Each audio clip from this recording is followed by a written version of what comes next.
Madam మీరు తన కోసమే వచ్చాను.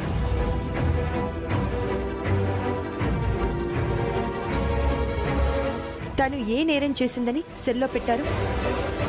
తను ఒక స్టూడెంట్, తెలుసా? తెలుసు మేడం. ఆ అమ్మాయి చదువుకునే కాలేజీ ప్రిన్సిపలే కంప్లైంట్ ఇస్తే అరెస్ట్ చేశాం మేడం. కాలేజీలో జరిగే ఎగ్జామ్ పేపర్ని దొంగతనం చేసిందని కంప్లైంట్ ఉంది మేడం. ఆ అమ్మాయి అలాంటిది కాదు. అది మీరు చెప్తే కాదు కదా మేడం. తనే ఎగ్జామ్ పేపర్స్ కొట్టేసిందని ఆధారాలు కూడా ఉన్నాయి. ఏంటి ఆధారాలు? తన ఐడి కార్డు ప్రిన్సిపాల్ గారి రూమ్లో దొరికింది.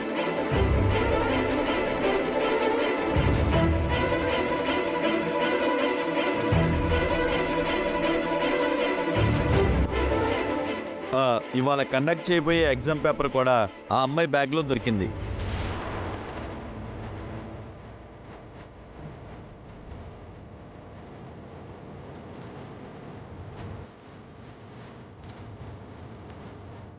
ప్రిన్సిపల్ గారి రూమ్లో ఐడి కార్డు ఎవరైనా పడేసుండొచ్చు కదా. తన బ్యాగ్లో పేపర్ మరింకెవరైనా పెట్టుండొచ్చు కదా. అవునమ్మా, అదే జరుగుతుందమ్మా. కానీ మేడం, సార్, నిన్న వెళ్ళి ప్రిన్సిపల్ రూమ్లో ఆ అమ్మాయి ఎగ్జామ్ పేపర్ కొట్టేసింది అనడానికి ప్రత్యక్ష సాక్షి ఎవరైనా ఉన్నారా?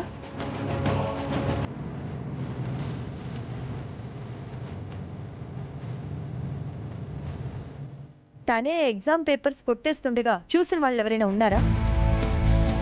అంటే అది ప్రిన్సిపల్ గారి కంప్లైంట్ ఇస్తే అరెస్ట్ చేసేస్తారా? మినిమం ఎంక్వైరీ కూడా చేయరా? కాలేజ్ అన్న తర్వాత స్టూడెంట్స్ మధ్య చాలా మందికి గొడవలుంటాయి. అలాగే ఈ అమ్మాయి అంటే పడని వాళ్ళెవరైనా చేసుండొచ్చు కదా. అట్లీస్ట్ అలాగైనా ఆలోచించారా?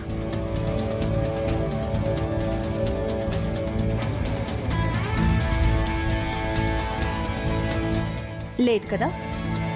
మిమ్మల్ని చూస్తుంటేనే తెలిసిపోతుంది. సారీ అండి, నేను మిమ్మల్ని తప్పు పట్టడం లేదు.